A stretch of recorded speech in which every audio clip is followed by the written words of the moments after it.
This is the eHealth Radio Network, your source for health advice on demand. And now your host, Eric Michaels.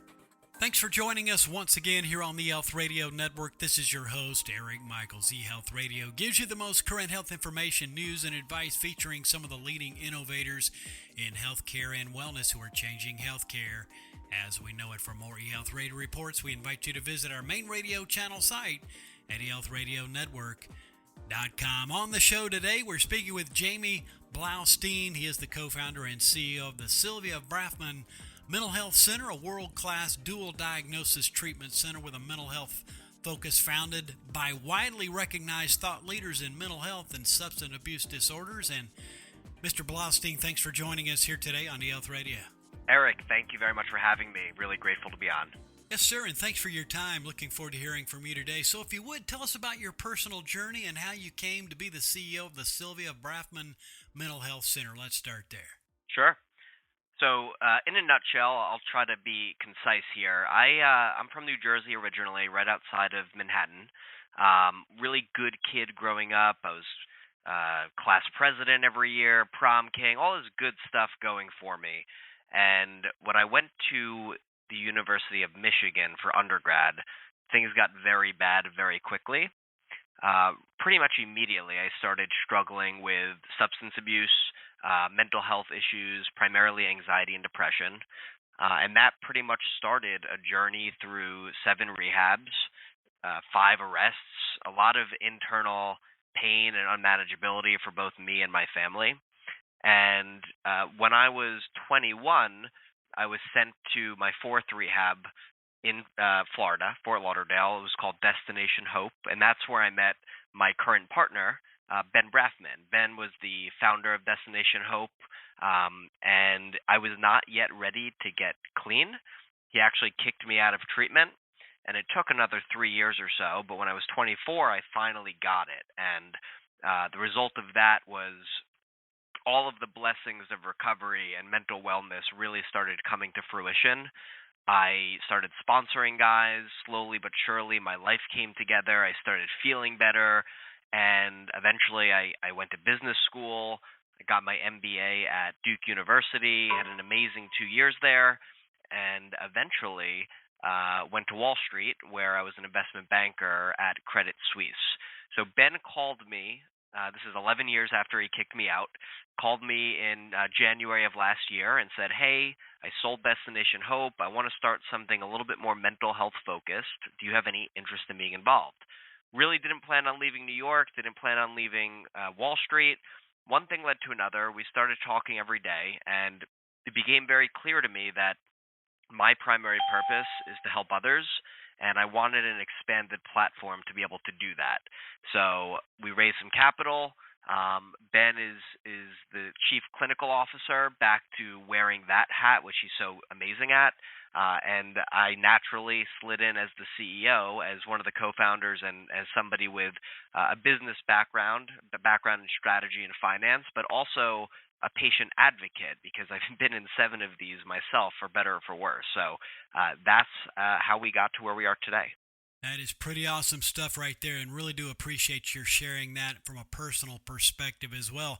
How is the Sylvia Brafman Mental Health Center different from other centers in the space? So I'll boil it down to a couple different things. Number one, the story that I just told you, I say this with no ego whatsoever. Like, it's an amazing sort of God-inspired sort of spirit of the universe, come full circle story with Ben and I coming together. And what I'll say is the main differentiator is our clinical and medical backbone. Ben is recognized as a behavioral health expert and really an authority in this space, and he is very hands-on with the treatment, and finally back to doing what he's so great at. On the medical side, we have Dr. Rick Seeley, who also known nationally and just fantastic.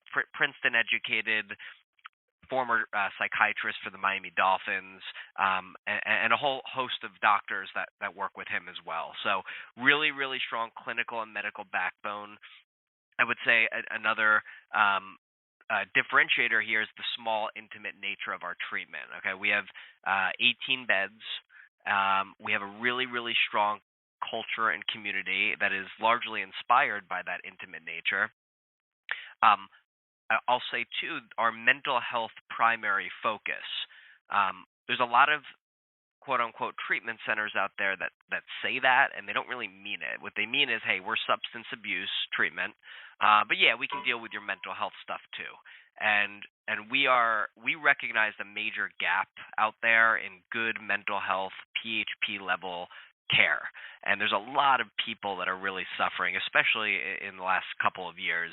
And so we wanted to sort of own that. That's what we are: anxiety, depression, bipolar, schizophrenia, borderline.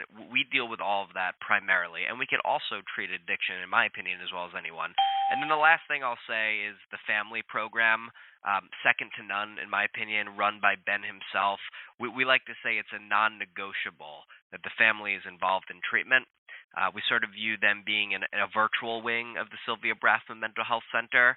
And while that maybe on paper isn't a differentiator, I can tell you that the magic in the room on those Thursday nights during family night is pretty tremendous. Well, I tell you, the way you describe that certainly points out you are a difference maker in the space. Really do appreciate the details shared there and the feedback. Now, also, what ways can family and friends encourage and support someone that they love to get treatment for mental health disorders and addiction? I mean, look, my experience is that I don't surrender, I get surrendered. And so for me, it was at 24 years old. I finally had that shift from my head to my heart, and I knew that I could not think my way out of this anymore. So I do firmly believe that internal surrender needs to happen within. Having said that, there are actions that family and friends can take to sort of exacerbate, or I should say expedite rather, that process. Number one is not enabling the person who's suffering. It's a tricky thing because on one hand, they're really suffering and struggling. On another hand, by enabling and coddling, it can often prolong their illness. And so being honest, direct, and not enabling is important. By the same token, being emotionally available and letting them know that, there's help out there and they're going to support them if they go ahead and proceed with getting that help. Also normalizing it. Frankly, a lot of people have stuff, quote unquote. And I think it's important to state that you're not defective, you're not uniquely bad or immoral or anything else. That this is just sort of the human experience, and normalizing that and letting them know that getting help is not a sign of weakness is critical as well. Also, to add on to that, and we'd love your feedback and your thoughts on this, what are some of the biggest mistakes family and friends make in these regards, and what do you wish people knew about supporting someone that's going through a mental disorder or addiction? Yeah, number one is kind of what I said a moment ago, enabling, right? So, for instance, we have potential patient. We've been talking to the family for a while. She is a massive enabler, and God bless her. She's the sweetest woman, but she has financial means, and so every couple of days the daughter calls and says, I need a hotel room, and she'll call us and say, hey, she's go get her, like we want her to come to you. And I say, well, where is she? And she says, I'm not sure. I think in the Miami area. And I'm like, there's not much we can do. A, she has to come on her own will. B, I don't know where she is.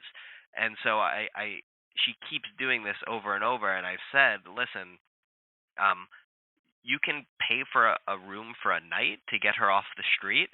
But the follow-up to that has to be, I'm not going to pay for anything beyond that, and you need to call us so that we can go there the following day when she's out on the street at that point. So it's tough. I get it. I used to say to my mom, you'll never know what it's like to be an addict, and that's true in some sense. But what's also true is that I won't really know what it's like to be a codependent family member who's struggling with somebody who, on one hand, loves them, on the other hand, is angry at them, on the other hand, is sad, right? It's this sort of perfect storm of conflicting emotions. And I think that the challenge and the goal is to not enable and to, lead the horse to water, if you will.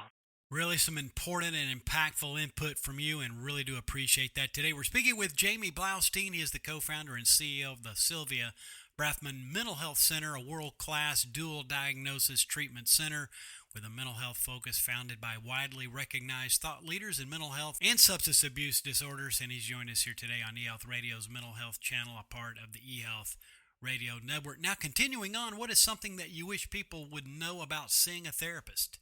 I think it's over time, for better or for worse, mostly for better, but unfortunately, due to some of the wrong reasons, or I should say unfortunate events, mental health is really in the public ether, whether it's Michael Phelps or Simone Biles, or, there's been a lot of things that have brought to light the fact that we all struggle in some form or another.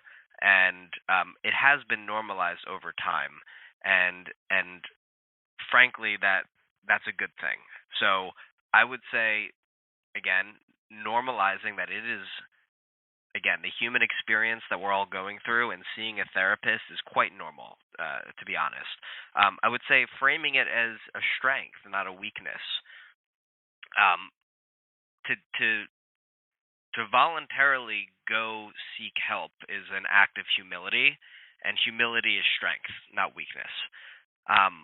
So I wish people not only were rationally aware of the benefits that could come from seeing a therapist, but would sort of wear it as a sign of pride that they're doing what's in their best interest, and they're taking a stand and doing the right thing.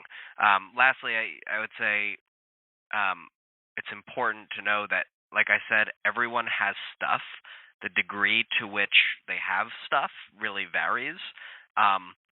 But frankly, when I'm able to sit across from somebody and have an intimate conversation about what's really going on, having shared some of my own experience, people tend to open up, and we're all dealing with doubt, insecurity, anxiety, some form of depression, and the other thing I would just say is that fit is very important, and I think modality is as well. So sometimes, you can go see a therapist and it feels like a good fit, and then, 4 or 5 sessions in, it's just, you're sort of plateauing. So I think it's important to, if you're going to fail, quote unquote, fail fast, right? Move on to somebody that you can have a more sustainable relationship with. And in terms of modality, of course, there's talk therapy, there's CBT, there's EMDR to deal with trauma and reprocessing specific memories. So being able to hone in on a modality that makes sense in light of a person's symptoms is also critical. Another question for you, and kind of shifting gears a little bit here. We saw that Sylvia Brafman has a career mentorship program. Get into some of the details on that, if you would. Yeah, I designed this actually based on my own experience. I was in 7 rehabs. We focused on the internal work, which makes sense, right? Clinical, spiritual, mental, and that's why you go to treatment typically. But I always had this looming fear of, like, what am I going to do when I get out? And what, that looming question, right? Like, what is, what am I supposed to do in life? And so my philosophy is that, sure, the internal work is the most important thing, and frankly, that's the prerequisite to having any sort of external or career success. But there's no reason why we can't start to address that. And so this career mentorship program supplements the clinical work that the patients are doing, and it's effectively a 5-phase process run by me directly, where we go through what needs to get done in order to navigate that career and or educational path forward. And it really starts with an intimate conversation in my office, me and the patient, talking about their past experiences, their education, potential obstacles in their way, giving me some context. And and enabling me to sort of help them envision what the path forward looks like. And so we look at sectors and functions of interest, right? Whether it's real estate, healthcare, finance, from a sector standpoint, and from a function standpoint, what do you like to do? Do you like dealing with people? Do you like being in a room and putting your headphones in and just cranking away all day and doing analytical work? Do you like manual labor, right? And then we eventually marry those sectors and those functions, and we define 5 or so career paths. And at this point, I bring in a Sylvia Brafman career fellow, about 20 or so folks who I've crossed paths with through my MBA at Duke, through Wall Street, people whose careers I really respect and who have a really strong desire and ability to help others. So at that point, they come in and they help me prepare them to go out into the world and to do this. So that involves networking, both folks' natural network, LinkedIn. We look at job boards. We shape up the resume. We help them frame the story so that when they sit in an interview, they're comfortable telling their story, which often involves some sort of hiccup or track record gap that needs to be addressed. And we mock interview, and we get them to a point where they can go out in the world and do this, and all the while continuing with the internal work that they're doing. But I think I'm very blessed to have been able to sort of right the ship career-wise, and I've learned a lot of tough lessons that I've packaged into this program, and I want to be able to help people with the career capital that I have, and I know I can do that. So I think it's an additional component to our program that makes it really special.